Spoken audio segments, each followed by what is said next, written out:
Live from Texas, where denial ain't a river in Egypt.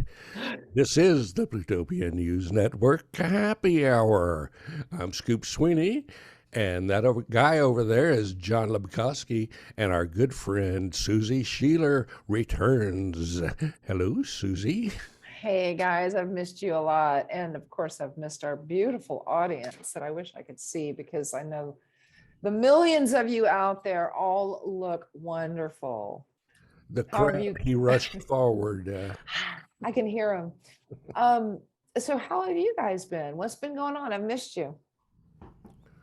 We don't do anything. There was I turned on the TV set and there was some kind of hearing going on. Yeah, I've seen a couple of those things happening. It was really boring. Judge Judy that you were watching? I wouldn't call it boring. I would say that the last one could have been better. It could have been, whoever has been producing these has been doing so well. And this one just kind of seemed a little lackluster, and they had so much good information to work with. It just didn't seem as punchy as the other stuff has been. Does that make sense? I didn't think the background music was very good.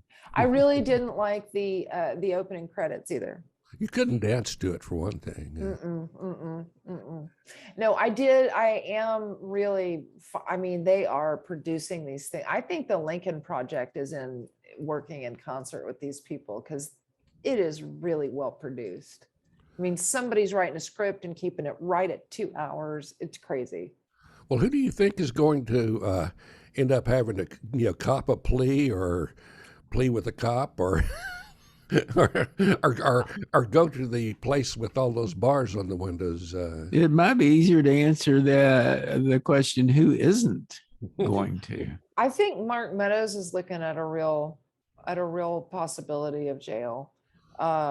And there's nothing that'll get you to flip on somebody faster than that kind of pressure. And I think I think that's who they're going after. Mark Meadows? Roll over. Yes. Good dog. You don't think they're going after darn old Trump? Oh yeah, but they're going to go hard after Meadows, and he is going to say, I was just following orders. He's going to Nazi us out and say, just following orders. Here's all the information, please. And he'll cut the deal, and he'll cut the best deal.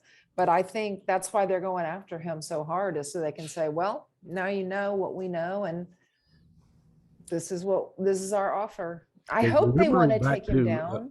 Remembering back to the Nixon and hearings and all that good stuff, they're kind of doing the same thing this time, because they didn't go after him initially. They went and shook down a lot of people just to get people to roll over and confess and tell us where the bodies are buried. And that's what I'm saying they're doing, just zeroing in on a lot of people and getting them scared and saying, you need to cooperate because we're not going to give up.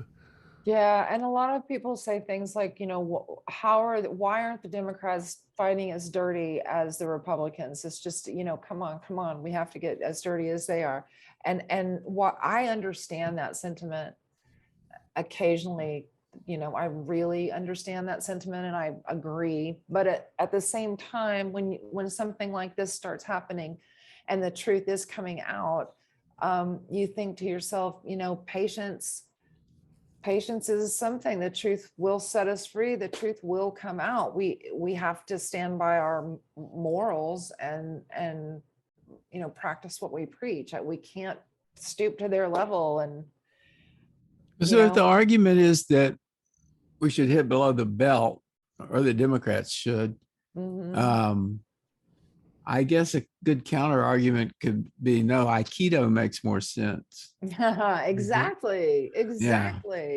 Yeah, stooping to that lower level, it just doesn't pay off in the long run. It feels good in the moment. I don't think that the Democrats should try to become bullies, but I think that maybe they should try to have a little bit of a brain boost. That machine and Forbidden Planet, that's what they need. Mm-hmm. The thing that'll boost their intelligence and release the monsters from the id, incidentally, too, which will go tear up the Republicans, I guess. That would be really good. That would be Yeah. awesome. Yeah. Well, I guess we'll see what happens in 2022 here. I mean, in November, I, I'm really wondering about Abbott. I'm really worried about Greg Abbott. I think he may lose. Oh, Oh, I'm no, that quite would be concerned that he terrible. might have to join the unemployment line. Now, there's a side I would love to observe. Hey, Greg, you going to get unemployment? Mm-hmm. I mean, Mm-hmm. Beto is a little bit tarnished, you know. I think the presidential run kind of rubbed some people the wrong way. Um, and um, I'm not, I haven't really seen him very much. I know he's been out there talking to people though. Well, he went out and yelled at that Uvalde Yeah. mayor, I guess it was. Oh, that Yeah. first press conference. Yeah, And that was, guy screamed at him he was a sick son of a bitch and stuff. So that's like the last time I saw him. mm. But the thing with Abbott is that he has so many negatives now. He's starting, in fact, he's starting to appear foolish. And Texas is right now in danger of losing financially in a big way by driving businesses away and by driving people away. And, you know, that is something that is, it might not bother the Republicans. Many things might not bother them, but if business starts exiting, heading to New Mexico or Louisiana or wherever, well, probably not Louisiana, but to some other states, they're going to notice that.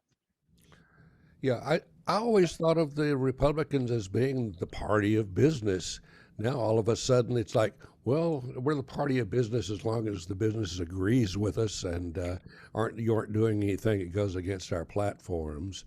And Yeah. you think they would have learned, because previous bad legislation in Texas cost the state a lot. Not only just reputation, but in money. Companies that said, "No, I'm not going there." Well, here's what I don't understand. The Republican Party, you think of as kind of the party of the rich people, you know, and you know that people with a certain amount of wealth have a lot of influence on the Republican Party and try to leverage it to get what they want, you know, which might be less regulation, lower taxes, that sort of thing. Right. But you'd think they would want to be smart about it, and that they would want the party to be smart, and that they would be very, very concerned about the way that people with, I hate to say it, kind of relatively low IQs are starting to flock to the party and run for office. And what's going to happen when Republicans are in control of the country or many of the states or whatever, but they're too stupid to do anything with it? It's exactly, I mean, it's frighteningly like Idiocracy. It really is. I mean, the movie, where they were couldn't grow anything because they were watering everything with Mountain Dew. It's that kind of, and I don't think that. Wait, does that work? They were telling us to inject bleach, so I don't really think it's that far a leap to expect that somebody might suggest that here. Oh, well, it's got electrolytes. Put it in there. It'll be great. Well, a party that would let people like Jim Jordan and Matt Gaetz and Lauren Boebert and Marjorie Taylor Greene, that would let those people actually take power and have a voice. Yeah. You got to wonder about it. I mean, everybody's got a right to say whatever they want to say, but they don't necessarily have a right to take public office and misuse it. No, and I don't, what is it that the people from Arizona want Marjorie Taylor Greene that's where she is, right? Marjorie, she's Arizona. I think that's Oh no, right. I thought she was from Siberia. Well, like, okay, so what does Marjorie Taylor Greene do as a representative? She's not on any committees. And from what I can tell, She's all from she does Georgia, is, okay, I was going to say, it's got to be one of those. Georgia. So even better. Yeah, I think her role is that yappy little dog that chases you around the parking lot. Doesn't bite or anything, but is just a nuisance.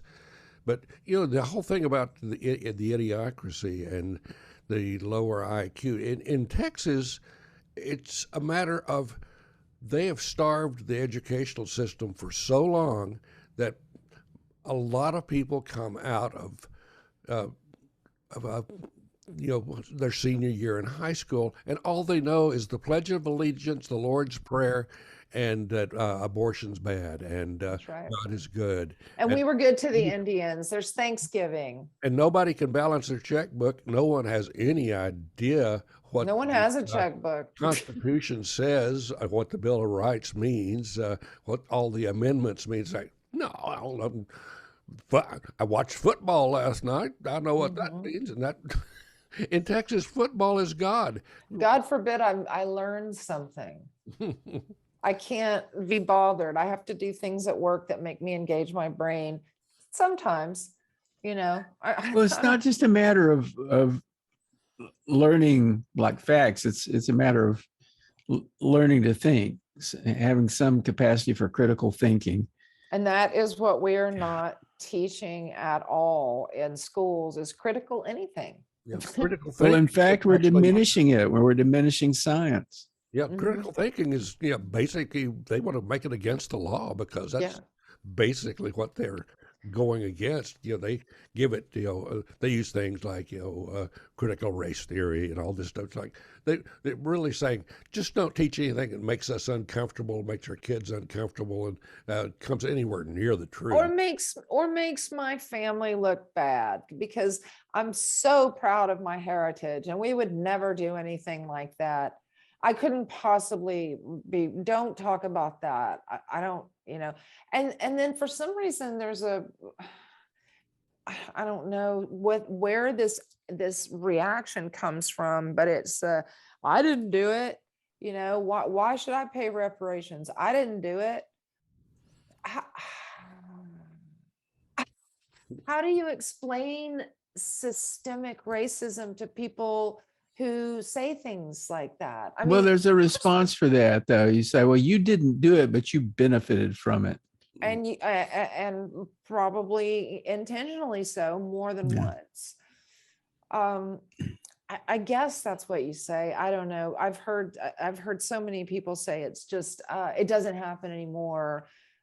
Obama was, that kind of thing. It just, I don't see it anymore. Well, I see it. I've seen it.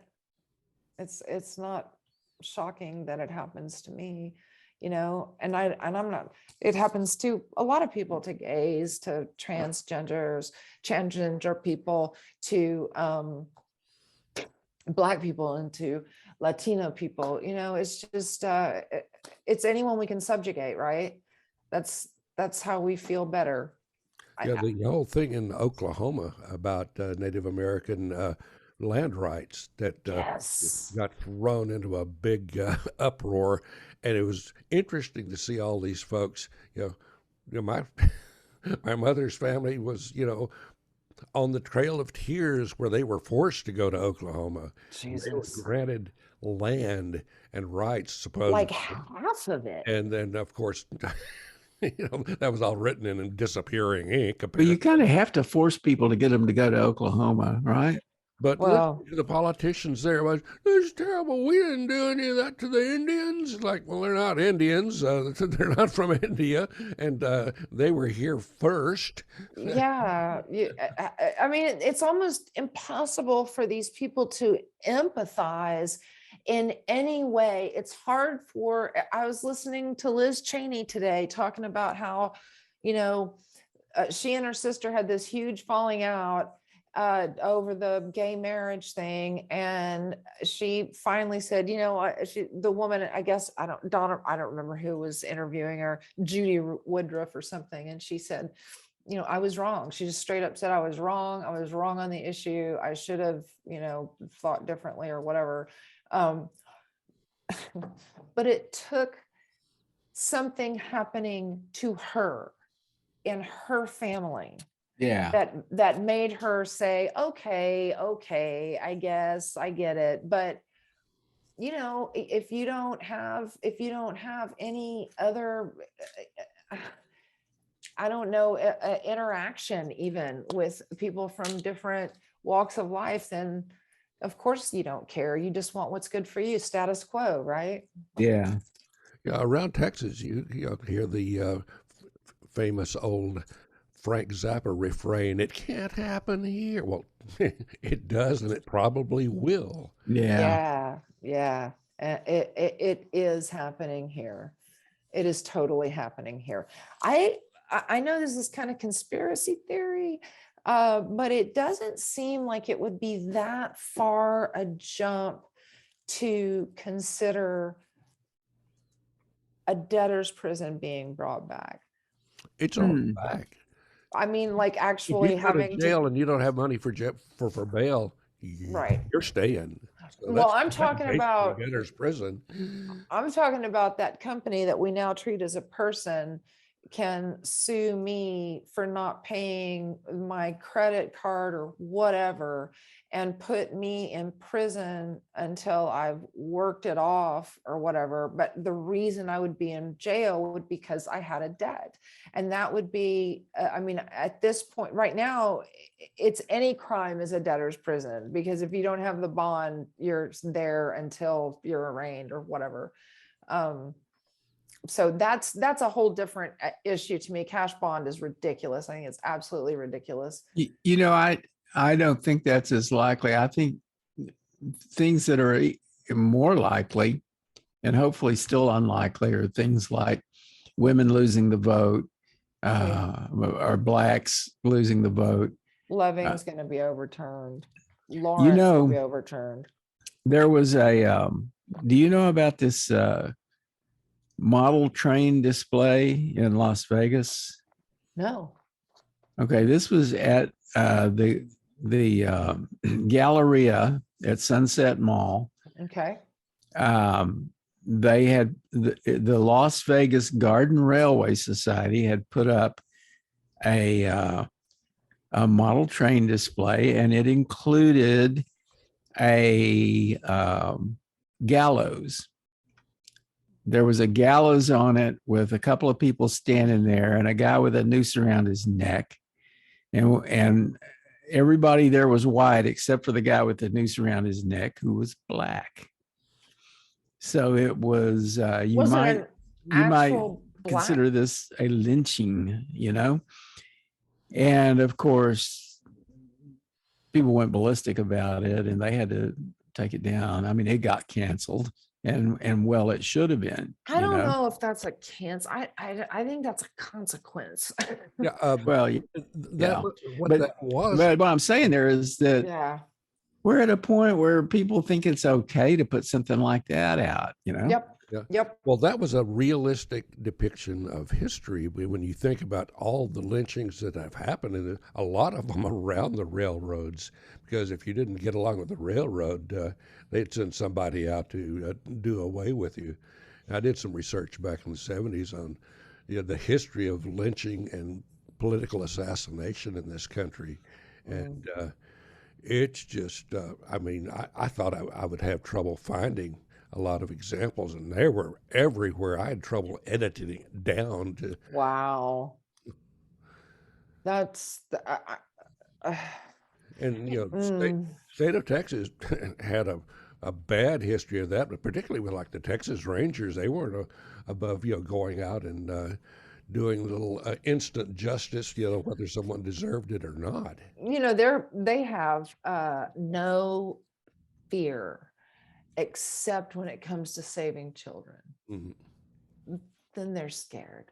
if the Well, they're going to cops save are, children, but they're not going to support them once they're born, though. no, I mean, there were Texas Rangers on site at Uvalde that didn't go in. Oh, yeah, right. And so, I mean, it's like, There were a well, lot of people that didn't go in. and there were people who tried and got handcuffed. They were Yeah. parents. I I don't know, that whole Uvalde thing is just so, and what is the deal with I mean, I don't, why were there so many cops in there? And were they so afraid of that one weapon that they couldn't deal with it? And if so, why are they letting everyone have those weapons? Yeah, well, there's your catch-22 there. Well, I mean, that's it. They were outgunned and they knew it. And, they knew that anybody who went in there and tried to take the guy down was actually risking their life. Oh, So they just couldn't get any traction to get anybody to go in there. Yeah, they were outgunned, but to try getting a police organization to come out against assault weapons, I mean, they know that they would rather not have to face someone with an assault weapon, but it's politically incorrect in law. Well, no, but the police have been against those things all along, and they always come out and say that they would rather those things not be available to people. Yeah, they'll say it, but they don't really do a lot. Yeah, I mean, because they get a lot of their money from the government, and the government in a lot of cases is a bunch of conservative Republicans, and so Yeah, I don't know. I can't say it too loudly. I really don't think so. I think that the police would really like to see those things, if not outlawed, constrained quite a bit. I think they would like for only certain people to have them. Yeah. Well, I mean, I think their concern for their own lives would drive them to have a concern about assault weapons being widely available. Well, Yeah. the Republicans come out about being pro law enforcement and supporting law enforcement, but then they pass things like open carry, constitutional carry where everybody can have a gun, and the police were saying that's really a bad idea. But, yeah. like, oh no, everybody has a constitutional right to carry all sorts of weapons. Well, I have a constitutional right to have an abortion according to the 9th Amendment. It doesn't have to enumerate the rights that I have, Well, apparently it does. Well, but I mean, if somebody wanted, why aren't they arguing the 9th Amendment? It's almost never invoked. And I don't know what, I would love for a constitutional lawyer, if there are any of y'all out there, please explain that to me. And I also don't get how they could say that you have a right to privacy and then say, but except for when we decide that we don't like what you're doing. The privacy right, there is not a privacy right that's spelled out in the Constitution, as I understand it. Well, it's the 4th Amendment, it's the 4th, and it says we have a reasonable right to not have search and seizure of our papers. This should all be, we should be safe in our home with our papers and our, et cetera, all our shit. It does say that. So I think that there's an argument that they are following the 9th Amendment, because the 9th Amendment says that the rights that aren't listed belong to the people, right? And the Supreme Court's position was that it's up to the states. And that position could be interpreted as saying, well, let the people decide, but let them do it at the state level. And this is not a federal. But we this is not already something decided. We already decided. And we made it a law. Well, at the federal level, the Supreme Court decided it. It was not a law. It wasn't made a law. There's not a law. There could be and should be probably a law. Okay. When Roe v. Wade was passed initially, that was decided. That we did choose. That was our choice. We chose that everybody should have a chance to choose. It shouldn't matter where you live, because there are undue burdens on women who can't afford to leave the state to get an abortion. Yeah, but the current position of the court is that that was an incorrect ruling, and that it was not up to the court at the federal level to make that kind of decision, that the states should decide for themselves what their laws are going to be. I don't think that the feds should be able to, if they're not allowed to make the decision, that they're not allowed to make the decision, then they are allowed to make. I mean, this is, it's ridiculous. No one's. Well, but what this really says is that, you know, currently there's going to be states where you can get an abortion and states where you can't get an abortion. And if you want it to be legislated at the federal level, then legislation should be passed. And I think they're working on that. I mean, I think there will be an effort to get legislation passed to allow people to have abortions regardless of which state you're in. In other words, take it away from the states and make it a federal thing. But then the question is, how will the Supreme Court see that law when it's challenged? Will they say, well, no, the federal court can't make this decision. It has to be a state's decision. And then we have to go and fight it all over again. And I mean, it's the end of it. Well, you have to fight it state by state, you know. But and then we get back up there and it's the same thing. Why ratify or whatever if it's a state by state thing? Well, can we make it federal? No, you can't. So it's still going to be a state by state, which is going to be subject to change at the will of the people who are wealthy enough to buy the particular government in that state. Well, but I don't know why wealthy people would oppose abortion. They probably have their share of them. I know, but they're all voting against. I mean, a wealthy woman wants to have the right to choose, right? Yeah, I think so. They can choose to, fly off to wherever, they can get it. And, people of color, people in poverty, they don't have they can't even afford a bus ticket, much less take a flight to Mexico or take a flight to California or whatever. Or say you're 10 years old and you're pregnant and you were raped by your father. How are you gonna deal with that? I mean, you can't get into your car and drive to the next state. Where the conversation should really go.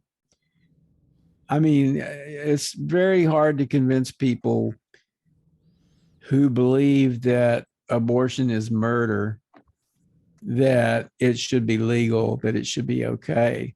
So I think the debate that we should be having is, when does a fetus become a person?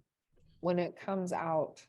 Well, that's one possibility, but I'm saying, I tell you this, you have disagreement about that, and the disagreement is a real problem. And there's, for instance, within religions, there are religions where they believe that, I guess, at inception, at the inception of a fetus, it is a person. But there's other religions that say, well, the soul doesn't really enter the body, and then it enters the body at birth. So before that, it's just a container, basically. And science probably doesn't really take a position on the soul, yeah. But it would take a position. You could have a scientific position on when the fetus becomes a person, as long as you could identify and define the criteria.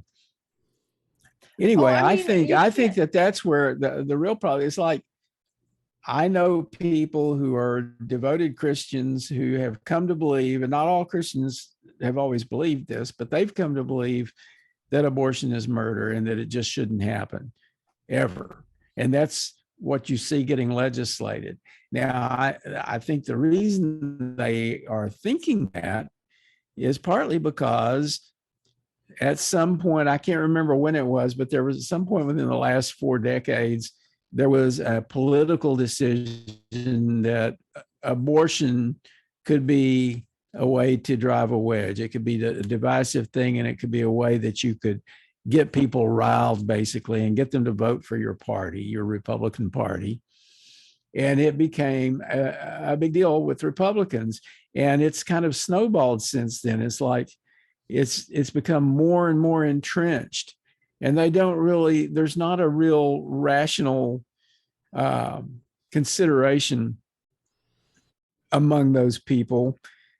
Like you would think that they would automatically accept that if a woman's life is threatened and an abortion is the only way to save her, that an abortion is an option that the medical professionals would have, right? You wouldn't take that away if it could be life-saving, but that's not what they're saying now. So, oh, well, it's okay if the woman dies, as long as the baby is carried to term and is born and lives. And I don't know what's pro-life about that, but it's a position that they seem to be taking. And this thing about like the 10-year-old girl who was raped. Yeah. How is that not child abuse? Do they not see that as child abuse? Is making that child? No, child abuse is helping your kid do a conversion, become a transsexual. Well, I don't understand in this state. Yeah. Well, yeah. But I don't understand how you can't consider forcing a 10-year-old to go through childbirth as not child abuse.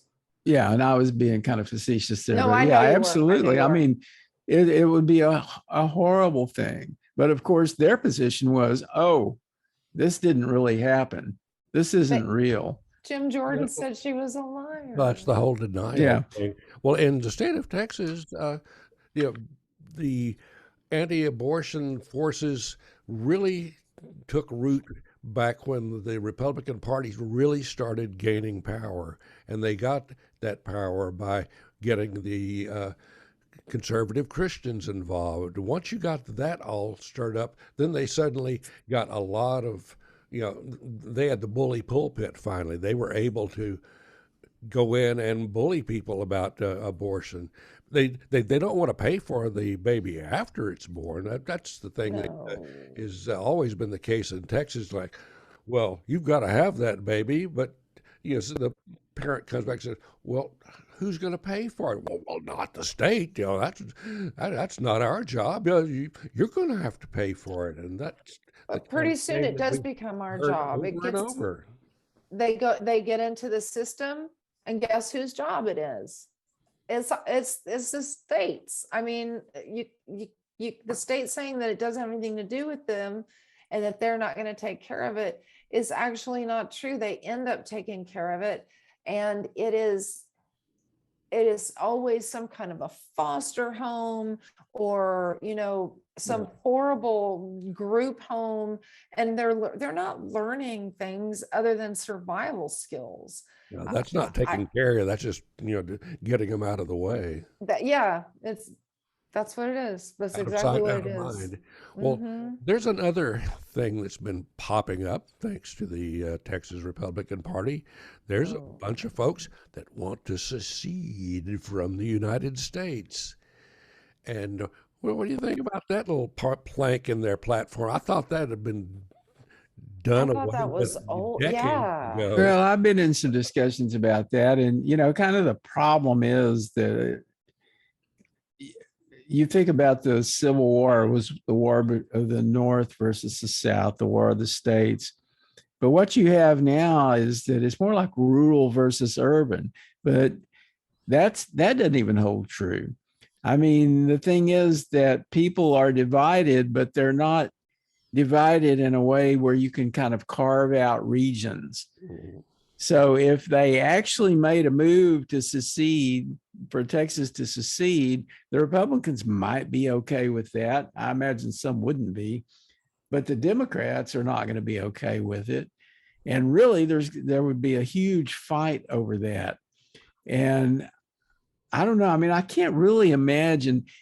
It shocked me a little bit that actually was added to their platform, but their platform read sort of like a QAnon document. Yep. Well, And the yes. whole thing with seceding, though, that means if you're on Medicare, you're not getting Medicare anymore because you're not a citizen of the United States. They don't have to pay your ass. So that'll be Well, a lot of old Republicans going, well, what about my Medicare? What about my Social Security? What what about all of that good stuff? And and our power grid ain't so good. who's going to defend us? Yeah, we got to come up with our own armed forces. Yeah, and the ones we have are kind of half-assed. We have them. We have them. You saw them in Uvalde. We're all set. Yeah, yeah. You know, many years ago, I was working in poverty programs. And one thing I found, this didn't happen real often, but every now and then we ended up dealing with somebody who had like lost their money, you know, and it's like, these are people who thought that welfare payments and food stamps and that sort of thing were just terrible. And then they found themselves having to turn to those programs. Yeah. And or it might be not so much them, but it might be that they had an elderly parent who was depending on those programs. And you know, their tune changes when it affects them. Yeah, exactly. It's a completely different story if it happens to you individually. For some reason, and it seems to be Republicans, and I can talk to them one-on-one sometimes, and they will say, "Oh yeah, no, we feel that way too." But typically, I just don't see the empathy. Incidentally, Robbie Garner was mentioning on here that Marjorie Taylor Greene ran unopposed. This is in the chat on Facebook. Okay. Why did she have no opposition? Well, I do remember that she had to sue to get on the ballot. They didn't want her on the ballot, so she sued to get on the ballot. Now, why she And had then no, there was no opposition. and then Weird. there was no opposition. So I wonder who the Democrat is she's running against, and I wonder what the turnout was to vote for her, since there wasn't opposition. She had to win, but can Yeah. she win against the Democrat? I guess. I think that's the way to get rid of her, though, is get her in that situation against somebody who won't have to campaign too hard. I mean, she's her own worst enemy when it comes to, opening her mouth and saying stuff that will drive voters away.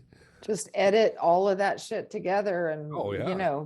Present it in a commercial. Yeah, she's their do-it-yourself blooper reel. Yeah.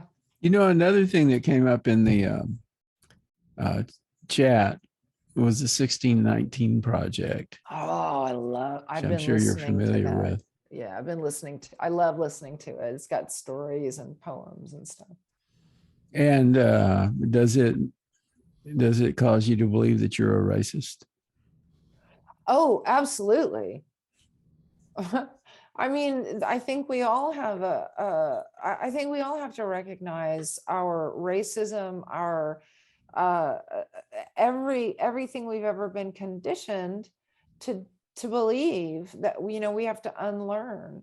And I mean, how do you live in a world of white privilege and not become used to that, which makes you think that you are on a different level because you're treated differently?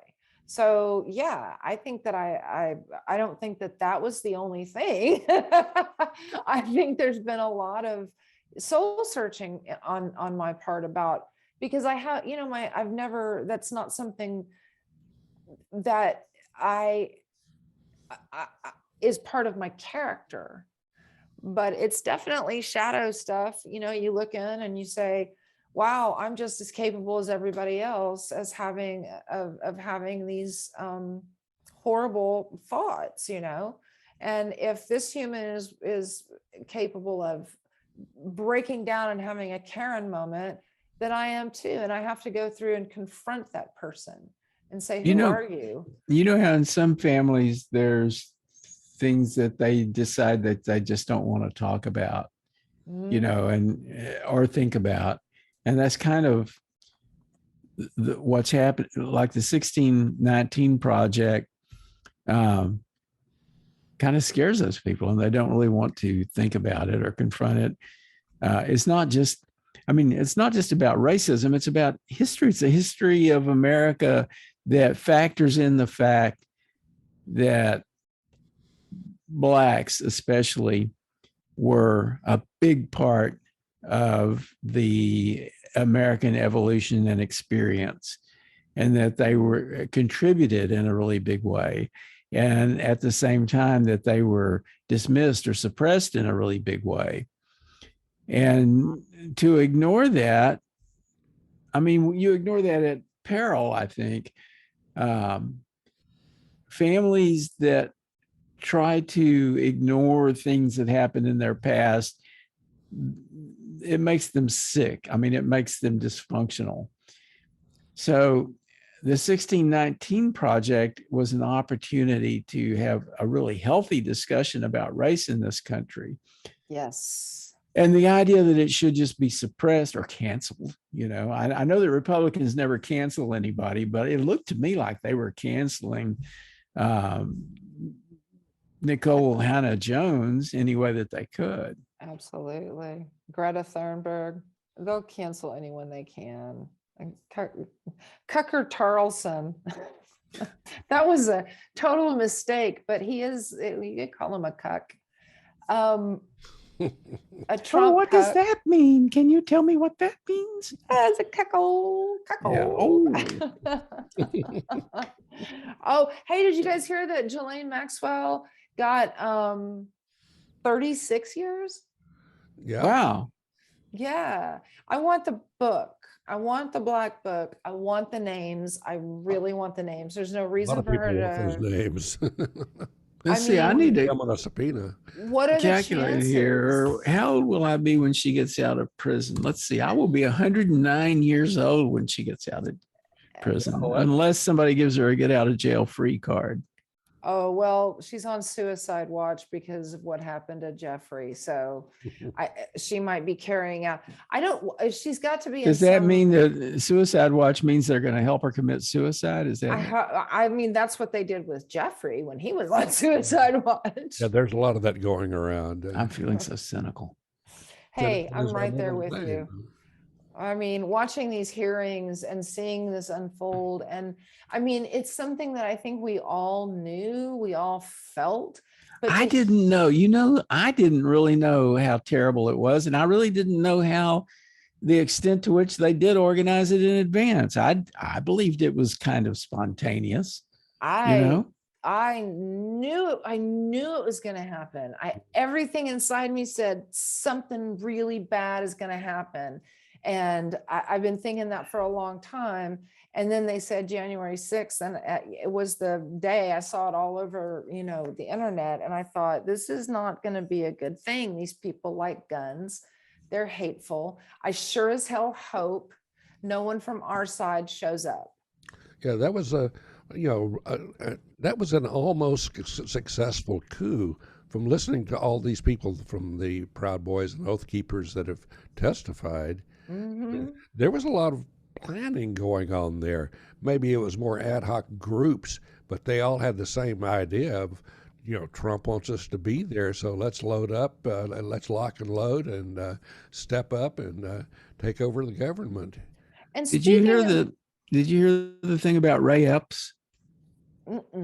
Ray Epps was a Trump supporter, dedicated Trump supporter, went to DC for the big, rally thing that they had. Well, I mean, he didn't think he was going for a riot, apparently. But the thing is that, so he was there and he was he's a Republican Trumpist guy who, one of the things that he did was he tried to calm people down rather than fire people up. And, or apparently that's what he did. And also he talked to the FBI immediately afterward when he realized kind of what had happened.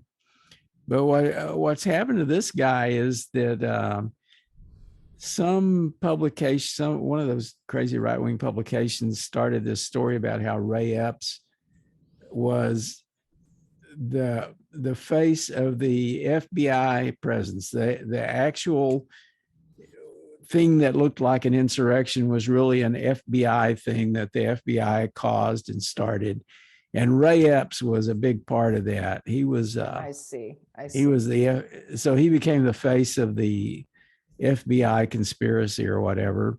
And Man. then he started hearing from people, especially after even Trump went so far as to say something about it. I don't remember exactly what Trump said, but basically they're saying this is a false flag. Ray Epps was a big part of this false flag operation. He's a terrible person. People should attack him, whatever. I mean, I don't know that they explicitly said that, but that's the result. Strangers have assailed him, I'm reading from the New York Times, as a coward and a traitor, and have menacingly cautioned him to sleep with one eye open. So he had to sell his business and his home in Arizona and move to a place in the Rockies where he could just kind of hide. His life was completely screwed and disrupted. And he was one of them. Yeah. He was one of the people who went there to support Trump. Yeah, when you're in that crowd, you don't want to be moderate. I mean, moderate's a dirty word. Or have a different, bull goose loony, or you're on the other side. And you got to support it, toe that line, boy. One thing that I think is weird here is that I read that New York Times thing about Ray Epps. And then I read somewhere else something that said that he was had been a member of the Oath Keepers, but I don't think they mentioned that in that New York Times article at all. He was part of the Arizona Oath Keepers. I don't know when he ceased to be a member of the Oath Keepers, but I don't see it. Huh. That's that's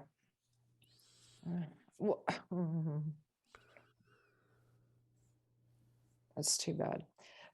What do you think about this Bannon red herring that we're being thrown? Oh, does he have a red herring? I think he is a red herring. Yeah. So, tell me why he's a red herring. I think that, first of all, they're going to throw him in there and we're going to think we got this big fish and we're going to check him out and it's going to be so great. He'll answer a few questions and then he will go off and attack the committee and, get all of his bullshit in. And so he'll plead fifth.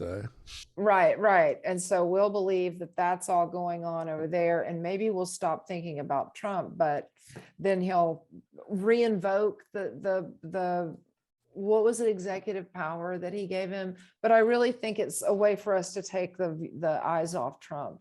Well, Trump said it's okie dokie, even exactly writing. So that's the plan. It's like Trump says, Steve, go down and just cause a big scene, get a big, fracas going on in the hearing, and then plead the fifth and leave. Yeah. But Steve Bannon may be the guy we should be looking at, though, because he was the man with the plan. Oh, yeah. He was behind all of the mechanics of the Trump administration, even though they fired him. And I still don't understand exactly what was happening there, because first thing I heard about that, like as soon as they got to the White House, Bannon and Stephen Miller and people like that were in a room with whiteboards around, and they were planning all the things that they were going to do to change America, to make America great again by, doing things like diminishing women, diminishing blacks, make sure that whites get whatever they need or want. I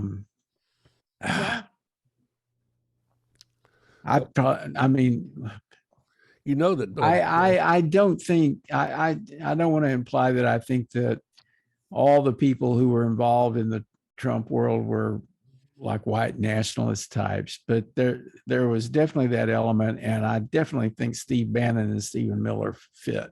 Well, the Oh, old saying, you lay down with dogs, you get up with fleas.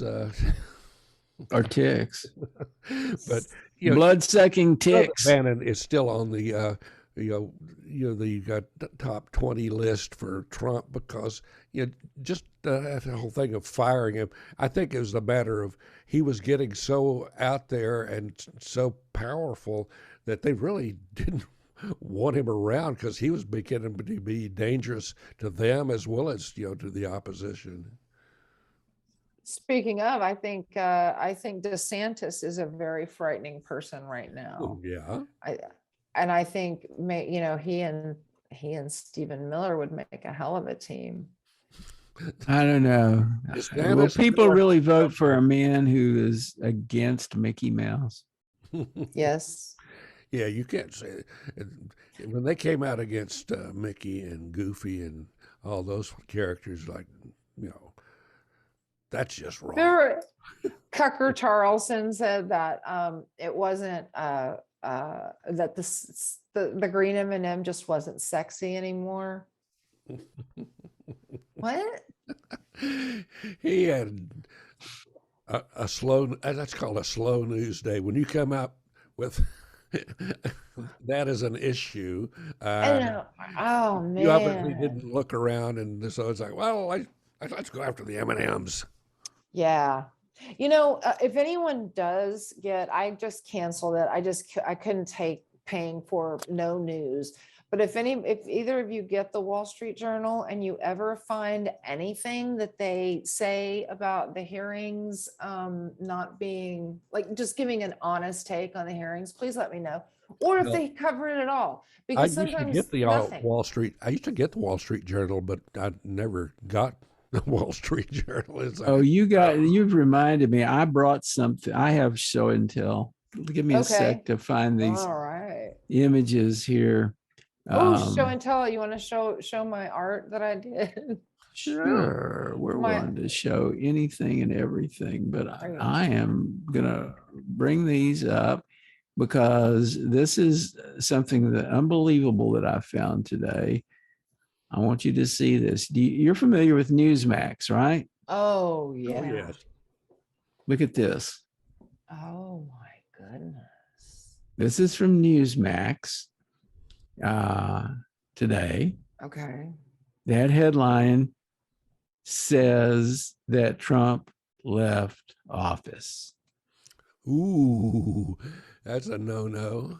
So, and I will show you one other thing here. Did he pick up on that? You'll notice that this says former President Donald Trump. Whoops, the other shoe just dropped there.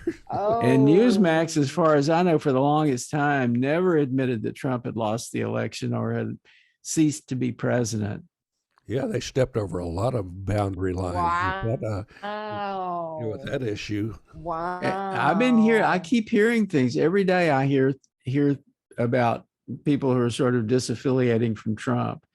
Today, somebody was talking about how in several areas where people had big Trump signs up, that those signs were starting to disappear. It's like he seems to be kind of losing his shine a little bit. I've Well, he's going to seen buck some the articles shine there about with that. the current news that his first wife Ivana is passed away. Oh no, I didn't know that. Yeah, and that was just in the news today. And Yeah, she fell down the stairs. Really? whoop, that doesn't. Fell Huh. down the stairs. Huh. But that's kind of strange happenstance. There's like she's someone that everybody wants to hear from. To tell us what really went on. Well, if you read her book, it tells you quite a bit. How was it at Studio 54? Yeah, it's more about the hair chunks that he ripped from her head. Oh, did you read her? Did you read her book? I read a lot about the book. I did not read the book itself, but there is a scene where I did read a chapter where she claims to have been raped by Donald, who he wanted to know who her plastic surgeon was because he liked the way she looked, because he wanted to get a little bald spot covered up. And so he went to this person, and then he came back whenever, after, and it was, that was it. This is what you get. And he didn't like it because, well, obviously you see what he got. And he started screaming at her and saying, "You ruined my life. Look what you've done to me." And he started ripping her. He raped her. He grabbed her hair and ripped it out in chunks. She said when she ran to the bathroom and hid, and the next morning when she came out, she saw her hair everywhere. And he said, "How does it feel?" Him and his hair fetish. I mean, that's what's just ultra creepy about the whole Trump persona, because it's been developing and just getting worse and worse with the year. Because years ago, I kind of laughed at it because it was obvious he was already into the comb-over stage. I'll say. And getting into that engineering marvel that his stylist, Nest. call that person a stylist. How? Whatever they did, I mean, that you could probably use that design to build a really sturdy building. How long do you think that one side of hair is, opposed to the other one that he? I don't even know if it's hair. I don't know if they just got a bunch of the same color that's from a doll or something. You could just spray it on. I remember the spray can hair. I mean, Stephen Miller had it on. Remember, he was on Fox and he was doing this show, and his widow's peak was way up here. And then everybody started talking about how they started showing other shows where he didn't have hair past here, and he didn't have a widow's peak. Did the same peak. thing at his Four Seasons press conference, didn't he? He was sweating and it was running down. You can't make up stuff like that. There's no comedian in the world that could write shit that's as funny as that. It is. We are in the middle of absurdity. I mean, Sartre and Camus would have a fucking field day with this. It's ridiculous. I don't know how we're surviving it, quite honestly. Well, I just laugh to keep from crying every time I read that. I just do whatever. Sometimes I'll just throw myself in the middle of the street and start having a 5-year-old tantrum. Wailing, weeping, tearing hair, gnashing teeth. Yeah, all of those things, all of holding yourself and rocking. Oh my! That's what they call a $70,000 haircut, or his hair is styled. It looks like Boris Johnson like that. Yeah, but that looks like the flock of seagulls from the 80s when they were, the hip and happening hairdos. I think that Trump and Boris have the same hairstylist. I think you're right. Yeah, they have. He uses an egg beater status as well. And they both lost and got kicked out of the government. Yep, they got kicked out, and that's my phone ringing. Uh-oh. It's Trump, and he's calling. Oh yeah. It says potential spam. Oh, I love that. Yeah, I'm sure it's the CIA. I get spam risk a lot. I do too, or telemarketer. That's good too. If it's a local number and they call me twice in a row, then I know that it's a telemarketer. Don't ask, don't telemarket. Nice. Anyway, we're running out of time here, folks. I'm glad to be back. We're getting close to the end. Yes, welcome back. Welcome back. It was having Suzy here to keep us under control and stirred up at the same time. Wonderful to be back. I'm so happy to be back. I can't wait till Maggie comes back too, and then we'll all be back. Yep. Yes. And we will be making trouble every week. I like that. Troublemakers.